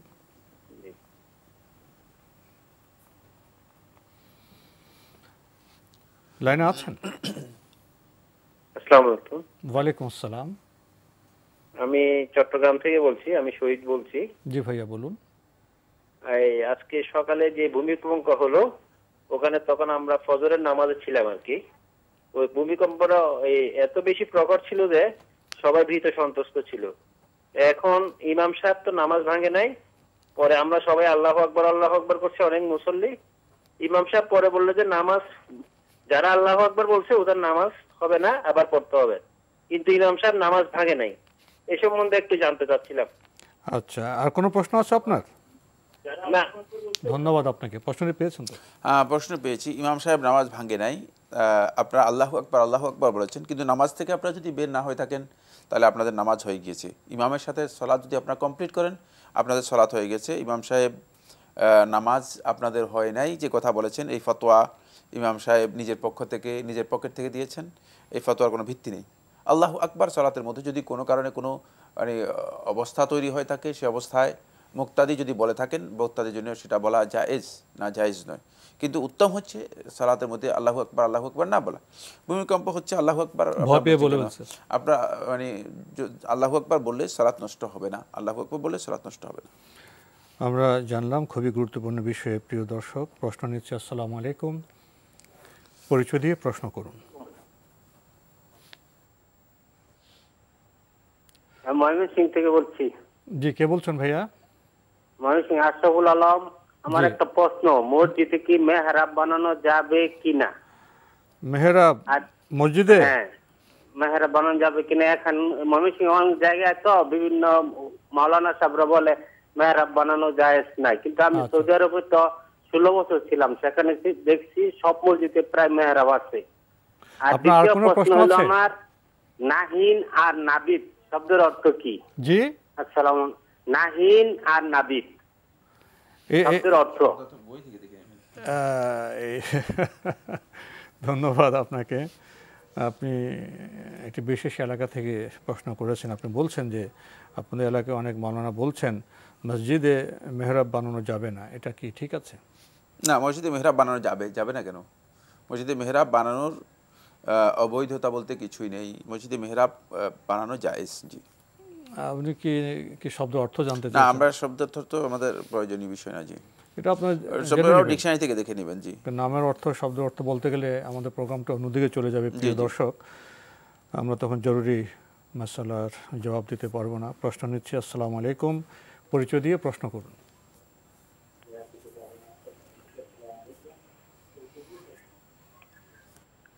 লাইনে আছেন? জি, আমরা আপনাকে শুনতে পাচ্ছি, পরিচয় দিয়ে প্রশ্ন করুন।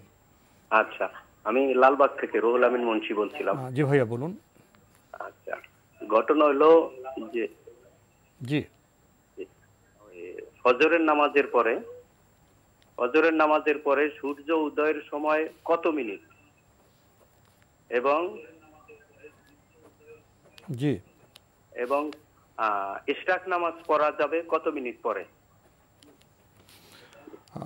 ধন্যবাদ আপনাকে। ফজরের নামাজের পর উনি বলছেন যে সূর্য উদয়ের সময়টা কত মিনিট এবং ইশরাক কখন পড়া যাবে। ধন্যবাদ, গুরুত্বপূর্ণ প্রশ্ন করেছেন। সূর্য উদয়ের সময়টা কেউ 6 থেকে 8 মিনিট বলেছেন, কিন্তু তাহকিক করে আমরা দেখেছি এর চেয়েও কম। সতর্কতার জন্য হয়তো কেউ কথা বলতে পারেন, বিশেষ করে ফোকাহাগণ মানে ফকিগণ তাদের কিতাবগুলোতে এটা উল্লেখ করেছেন যে সূর্য উদয়ের সময়টাকে তারা এই ধরনের একটা ডিউরেশন উল্লেখ করেছেন, 6 থেকে 8 মিনিট। 6 থেকে 8 মিনিট। আর সূর্য উদয় থেকে আরম্ভ করে 12 থেকে 14 মিনিট পর আপনি ইশরাকের সালাত আদায় করতে পারবেন। 12 থেকে 14 মিনিট পর আপনি ইশরাকের সালাত আদায় করতে পারবেন সূর্য উদয়ের পরে। হ্যাঁ, রাসূলুল্লাহ সাল্লাল্লাহু আলাইহি ওয়াসাল্লাম বলেছেন হাত্তা তারতাফিআ আশ-শামসু কাইদা রুমহাইন, যে সূর্য এক বর্ষা পরিমাণ উপরের দিকে ওঠা পর্যন্ত। তো এক বর্ষা হচ্ছে মানে 3.5 ফিট, 3.5 ফিট পরিমাণ যদি উপরের দিকে উঠে, এটাকে হিসাব করে শেখ মোহাম্মদ সালেহ সাবির রহমতুল্লাহ তার ফতোয়ার মধ্যে উল্লেখ করেছেন এটা 12 মিনিট থেকে 14 মিনিট। তো মদিনাতে বা সৌদি আরবে আমরা দেখেছি 14 মিনিট নির্ধারণ করা আছে, সূর্য উদয়ের পরে 14 মিনিট পরে ইশরাকের নামাজ পড়া যাবে আছে। জি, আর সেক্ষেত্রে 12 মিনিটও হতে পারে। খুবই গুরুত্বপূর্ণ বিষয় আমরা অবগত হলাম। প্রিয় দর্শক, প্রশ্ন নিচ্ছি। আসসালামু আলাইকুম, পরিচয় দিয়ে প্রশ্ন করুন। আসসালামু আলাইকুম, আমি আশিয়া আক্তার বলছি। ওয়ালাইকুম আচ্ছা, আসসালাম। আমরা জাল হাদিস কিভাবে বুঝবো? আর কোনো প্রশ্ন আছে? না, আর কোনো প্রশ্ন। ও, কলমা খতম যে বলে জি 70,000 বার কলমা তৈয়বা পড়তে হবে, এটা কি হাদিসে আছে? কলমা খতম কতবার? 70,000। 70,000। আচ্ছা, প্রথম প্রশ্ন হলো জাল হাদিস কিভাবে বুঝবেন? আপনি জাল হাদিস বুঝতে পারবেন না, আপনি আহলে ইলমদেরকে জিজ্ঞেস করবেন যে এই বক্তব্য সঠিক কিনা। আপনার দায়িত্ব হচ্ছে যাদের কাছে জ্ঞান আছে, ফাসআলু আহলা যিকরি ইন কুনতুম লা তা'লামুন, যদি তোমরা না জানো তাহলে যাদের কাছে জিকির জ্ঞান আছে তাদেরকে প্রশ্ন করো, তাদেরকে জিজ্ঞেস করো। আপনি শুধু আলেমদেরকে জিজ্ঞেস করবেন যে এই যে হাদিস বলা হয়েছে এই হাদিস ঠিক আছে কিনা, সহি আছে, তবে ওই আলেমকে জিজ্ঞেস করতে হবে যে আলেমের কাছে ইলম আছে, যে আলেম সত্যিকার আহলে ইলম, মানে যার কাছে প্রকৃত ইলম আছে, এই ধরনের আলেমকে জিজ্ঞেস করবেন। আপনি বুঝতে পারবেন না, আপনি জাল হাদিস বুঝার মানে জন্য আপনি চেষ্টা করে কোনো লাভ নেই, আপনার এটা বিষয় নয়, এটা অনেক দীর্ঘ কঠিন বিষয়। জি, আরেকটি প্রশ্ন করেছেন যে কালেমা খতম প্রসঙ্গে 70,000 বার পড়তে হবে, এটি ঠিক আছে? না, এটি এই ধরনের কোনো আমল হাদিস দ্বারা সাব্যস্ত হয়নি। 70,000 বার কলেমা খতম করতে হবে, এটা তৈরি করা মানুষের আবিষ্কৃত, কোনো সহিহ হাদিস সাব্যস্ত হয়নি। পরিচয় দিয়ে প্রশ্ন করুন। আমি কুমিল্লা থেকে আদিল ইসলাম বলছিলাম। জি ভাইয়া বলুন। আমার প্রশ্নটা হলো, গত জুম্মার দিনে এক মুসল্লি নামাজ পড়তে উনি সুন্নতের নিয়াত করলেন, পরে উনি সুন্নত পড়বেন, এই মুহূর্তে ইমাম সাহেব বললেন যে আপনি সুন্নত নামাজ পড়ে আপনি গুনাহগার হয়েন, আমাদেরও গুনাহগার করেন না। তো উনি সুন্নত নামাজ না পড়ে বসে গেলেন, বাট আমরা জানি যে মসজিদে ঢুকে নামাজ উদ্দেশ্যে 2 রাকাত সুন্নত পড়ে বসতে হয়, বাট ওই ইমাম সাহেব কতটুকু ইসলামী শরীয়তে মত বলছে কিনা। আচ্ছা, আপনার আর কোনো প্রশ্ন আছে? জি না, এটাই। ধন্যবাদ আপনাকে। প্রশ্ন পেয়েছেন? হ্যাঁ, প্রশ্ন পেয়েছি। তিনি বলেছেন মুসল্লি মসজিদে প্রবেশ করেছে, সুন্নত পড়ার জন্য দাঁড়িয়েছে, ইমাম সাহেব বললেন যে আপনি নামাজ পড়ে আমাদের গুনাহগার করবেন না, আপনি গুনাহগার হবেন না। না, ইমাম সাহেবের বক্তব্য পুরোটাই ভুল, ইমাম সাহেব আল্লাহ রাসূল সাল্লাল্লাহু আলাইহি ওয়াসাল্লামের সুন্নাহ পরিপন্থী বক্তব্য দিয়েছেন, এই ইমামকে বলবেন রাসূলুল্লাহ সাল্লাল্লাহু আলাইহি ওয়াসাল্লামের হাদিস সহিহ বুখারীতে এসেছে, ইজা দাখালা আহাদুকুমুল মসজিদ, যখন তোমাদের মধ্যে কোনো ব্যক্তি মসজিদে প্রবেশ করবে, ফালা ইয়াজলিস, সে বসবে না। মসজিদে প্রবেশ করবে, ফালা ইয়াজলিস, সে বসবে না হাত্তা ইউসাল্লি রাকাতাইন, যতক্ষণ 2 রাকাত সালাত আদায় না করবে। সুতরাং ইমাম রাসূলুল্লাহ সাল্লাল্লাহু আলাইহি ওয়াসাল্লাম থেকে নিজেকে বেশি দাবি করেছেন, এখানে গুনার কিছুই নেই। সুন্নাহ হচ্ছে তিনি 2 রাকাত তাহিয়াতুল মসজিদ পড়ে মসজিদে বসবেন। ইমাম সাহেব কেন গুনাহগার হবেন? কেন এই ব্যক্তি সালাত আদায় করলে গুনাহগার হবে? প্রশ্নই আসে। বরঞ্চ এই ভুল কথা বললে তো গুনাহ সম্ভব আছে। ভুল এবং মিথ্যা কথা বলার কারণে তিনি গুনাহগার হবেন এবং তাকে সতর্ক করে দেবেন যে এই ধরনের ফতোয়া না জেনে দেয়াটা উচিত নয়। এই ফতোয়া দিয়ে তিনি সত্যিকার অর্থে একজন সুন্নাহর অনুসারী ব্যক্তিকে সুন্নাহ থেকে বঞ্চিত করেছেন এবং এটা হিদায়াত থেকে মাহরুম একটা বক্তব্য। আমরা জানলাম বিষয়টি সম্পর্কে। প্রিয় দর্শক, প্রশ্ন নিচ্ছে। আসসালামু আলাইকুম, পরিচয় দিয়ে প্রশ্ন করুন। জি, আমার নাম মোহাম্মদ কামাল উদ্দিন, আমি চট্টগ্রাম থেকে বলছি। জি, আমি শুনছি যে আমরা আসরের নামাজে জামাতে গিয়ে 3 রাকাত পেলাম না, লাস্ট 1 রাকাত পেলাম। এখন আমার সূরা মিলাইতে হবে কি লাস্ট 2 রাকাতে না প্রথম 2 রাকাতে? আমি 1 রাকাত পেলাম, 3 রাকাত পেলাম না। জি, 2 রাকাতে তো সূরা মিলাইতে হবে। আর আপনার প্রশ্নটা পেয়েছি সূরা মিলানোর প্রশ্ন। তো আর কোনো প্রশ্ন আছে?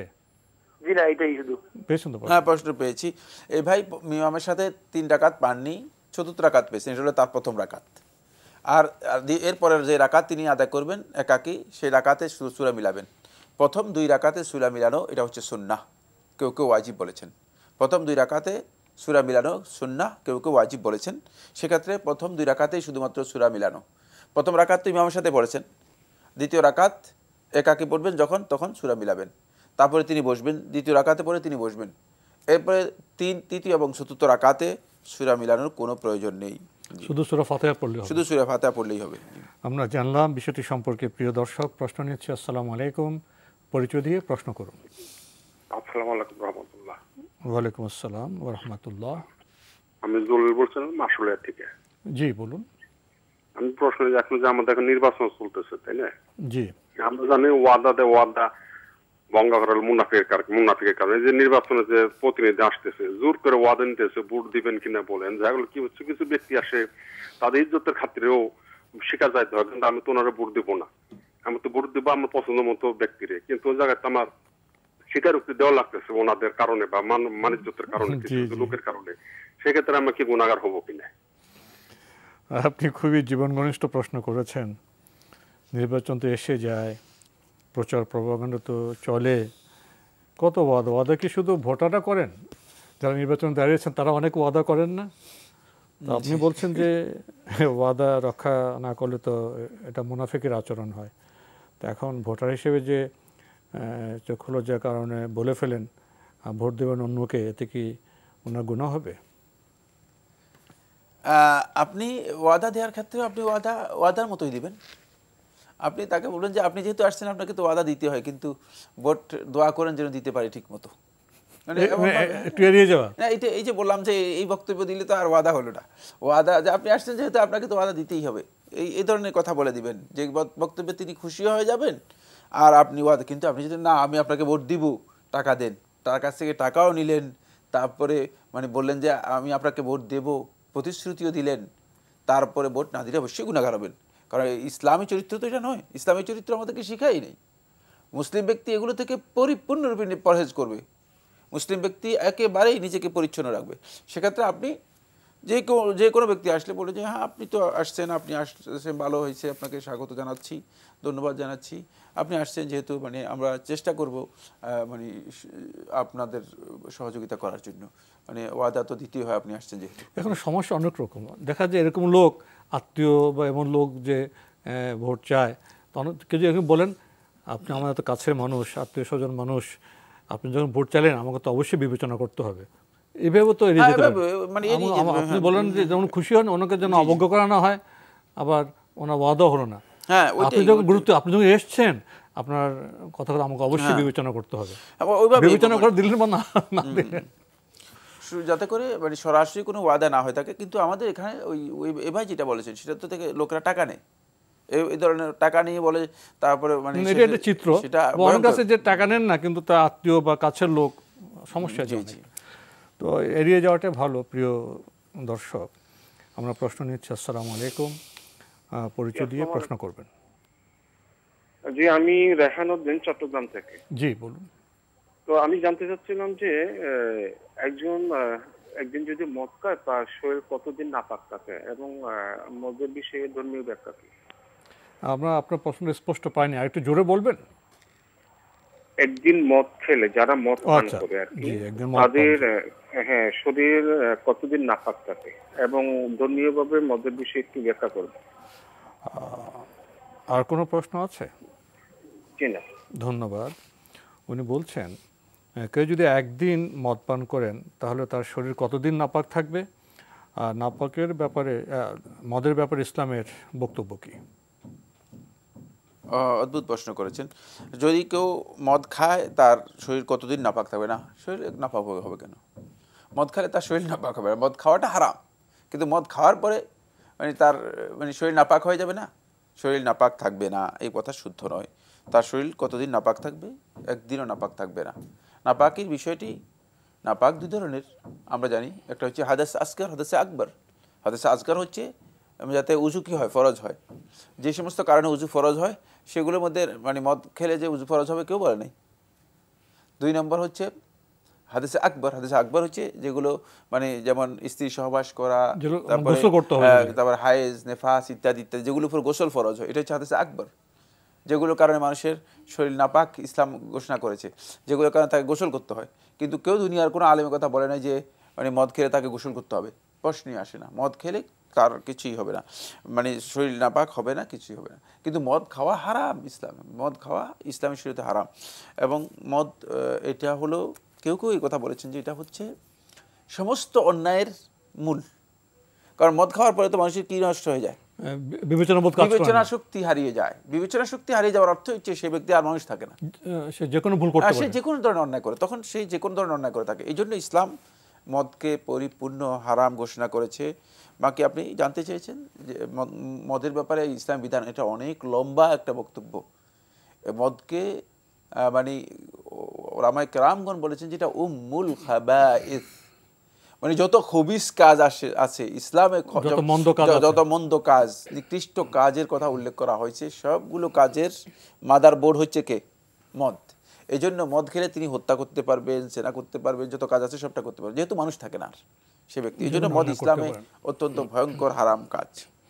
আমাদের সমাজে একটি কথা এরকম প্রচলিত আছে যে মদ খেলে 40 দিন পর্যন্ত ইবাদত কবুল হয় না, এটি কি ঠিক? না, এই বক্তব্য সঠিক না। মদ খেলে 40 দিন ইবাদত কবুল হয় না, এটা শুদ্ধ নয়।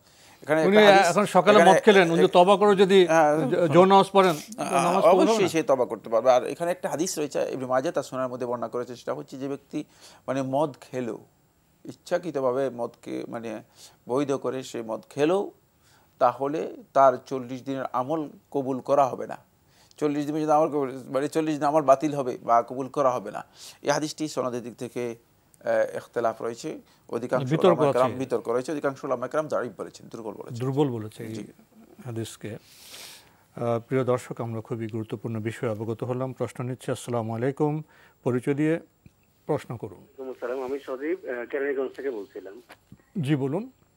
আচ্ছা, আমার একটা প্রশ্ন আছে। এই যে বিভিন্ন সোসাইটিতে বা বিভিন্ন দোকান বা মহল্লায় চাঁদা আদায় করে বা আদায় করে যে ওয়াজ মাহফিলগুলি করি আমরা, হ্যাঁ, এটার কতটুকু যৌক্তিকতা আছে? বা ধরেন যে আমি দেখি যে মাদ্রাসার স্টুডেন্ট যারা আছে এদেরকেও অনেক সময় চাঁদা কালেকশন করতে দেখি, পড়ালেখা বাদ দিয়ে এরা চাঁদা কালেকশন করতেছে ওয়াজ মাহফিলের জন্য।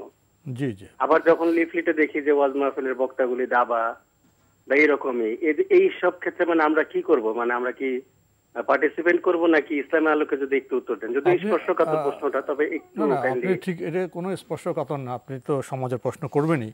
আপনি বললেন যে যারা ওয়াজ মাহফিলে আসেন তাদের সম্পর্কে কি বললেন? হ্যাঁ, অনেকের বক্তার শেষে দেখি যে দাবা লেখা থাকে। কি দাবা? দাবা, দাবা, জি। আচ্ছা ওইসব কি করব আমরা, মানে জি ধন্যবাদ আপনাকে। আপনি ঠিকই বলেছেন, আমাদের এটি সমাজচিত্র, বিভিন্ন সোসাইটিতে বা বিভিন্নভাবে ওয়াজের জন্য চাঁদা কালেকশন করা হয়।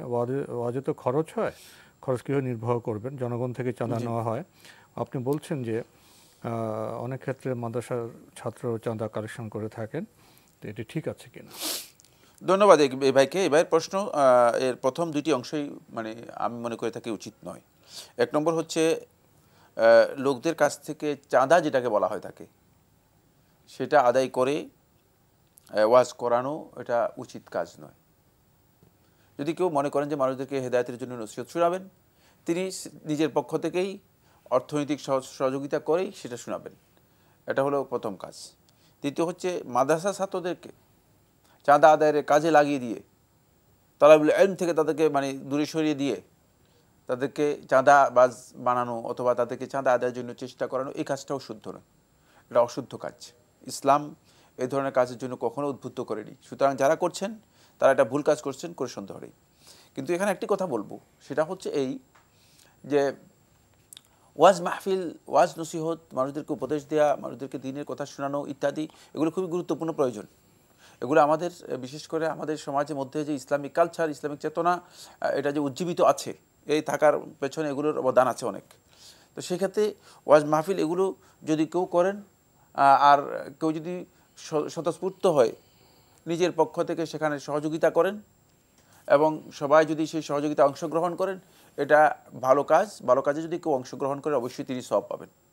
এবং এই কাজে যদি লোকেরা বলে দেয় যে আপনারা অংশগ্রহণ করুন, আপনি অংশগ্রহণ করতে পারবেন, কিন্তু জোরপূর্বক কারো কাছ থেকে মানে চাঁদা আদায় করে ওয়াজ মাহফিল করা বা করানো, যে কাজগুলো এখন বর্তমানে অনেক জায়গায় দেখা যাচ্ছে যে এই ধরনের কিছু ঘটছে, যে এলাকার লোকদের উপর চাঁদা ধরে দেওয়া হচ্ছে এবং জোরপূর্বক তাদের কাছ থেকে আদায় করা হচ্ছে, এগুলো কোনোভাবেই সঙ্গত নয়, কোনোভাবেই উচিত নয়।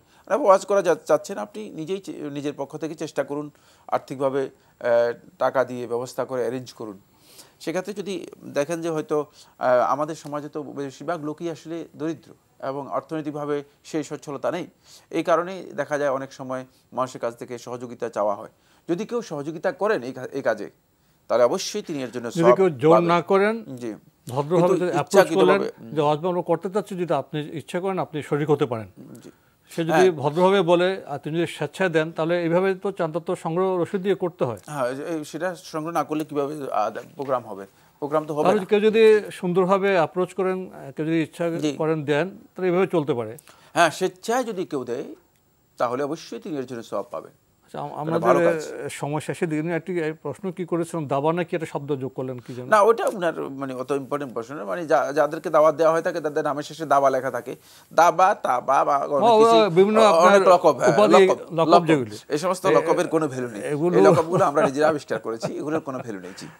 আসলে অতি লকবের নিয়ে অনেক প্রশ্ন আছে, এগুলো আমরা এখন সমানে ভাই আমরা শেষে চলে এসেছি, এই বিষয়ে আমরা আজকে আর যেতে পারলাম না।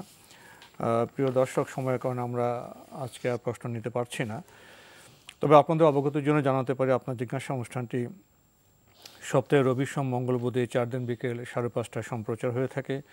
ওইসব অনুষ্ঠানে আপনাদের মনে জাগা প্রশ্ন চিঠির মাধ্যমে, ইমেলের মাধ্যমে পাঠাতে পারেন। আমাদের ঠিকানা পরিচালক আপনার জিজ্ঞাসা, এনটিভি বিএসএসসি ভবন, 7ম তলা, 102 কাজী নজরুল ইসলাম অ্যাভিনিউ, কারওয়ান বাজার, ঢাকা 1215।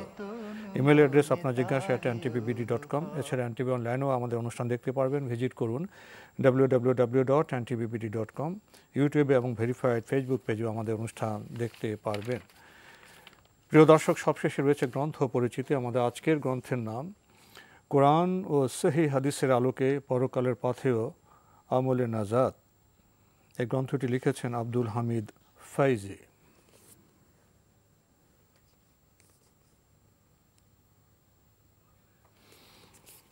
গুরুত্বপূর্ণ এই গ্রন্থটি প্রকাশ করেছে ইসলাম হাউস পাবলিকেশন। গ্রন্থটির মূল্য 350 টাকা মাত্র। দীর্ঘ সূচি রয়েছে। যে 14টি আমলে রিজিক বৃদ্ধি পায়, তাওহীদ প্রসঙ্গ, পবিত্রতা প্রসঙ্গ, সালাত প্রসঙ্গ, জুমা প্রসঙ্গ, কোরআন প্রসঙ্গ, আল্লাহ স্মরণ ও দোয়ার গুরুত্ব, জানাজা ও তার পূর্বকালীন কর্মসমূহ, জাকাত ও সাদকা, দণ্ডবিধি বা হাদ, আত্মীয়তার বন্ধন ও পরোপকারিতা, সদাচার ও সদ্ব্যবহার, আরও গুরুত্বপূর্ণ অনেক বিষয় রয়েছে।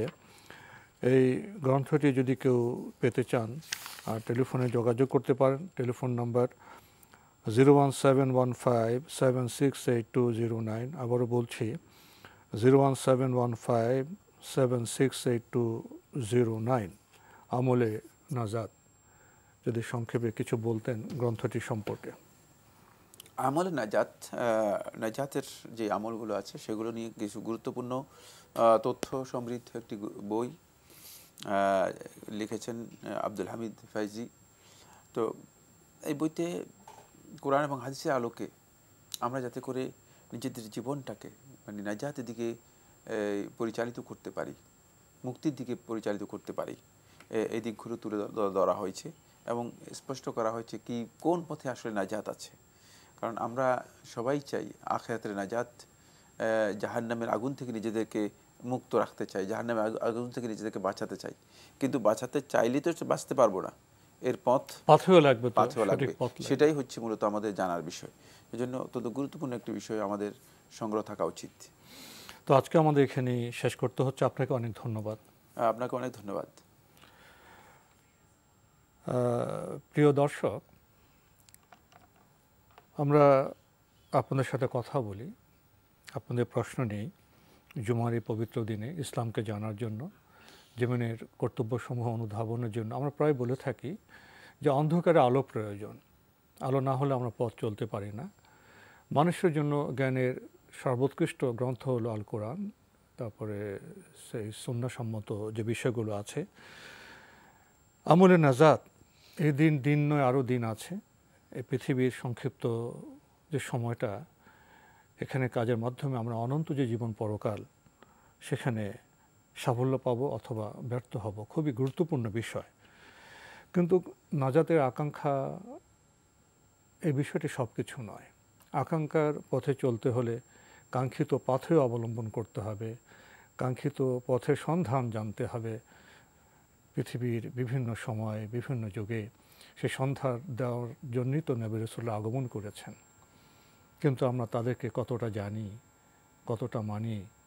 বর্তমান সভ্যতার এই যে ক্রান্তিকাল, সেখানে এসে বোধহয় এই প্রশ্ন খুব প্রাসঙ্গিকভাবে করা যায়। আসুন আমরা আত্মসমালোচনা করি এবং পরকালের পাথেয় সংগ্রহ করি। দেখা হবে ইনশাআল্লাহ আগামী জুমাবার একই সময়ে। প্রিয় দর্শক, মহান আল্লাহ আমাদের সবাইকে নিরাপদে রাখুন শান্তিতে। আসসালামু আলাইকুম। আল্লাহ আমার রব, এই রবি আমার সব, দামে দামে তুন মনে তারি অনুভব। আল্লাহ আমার রব, এই রবি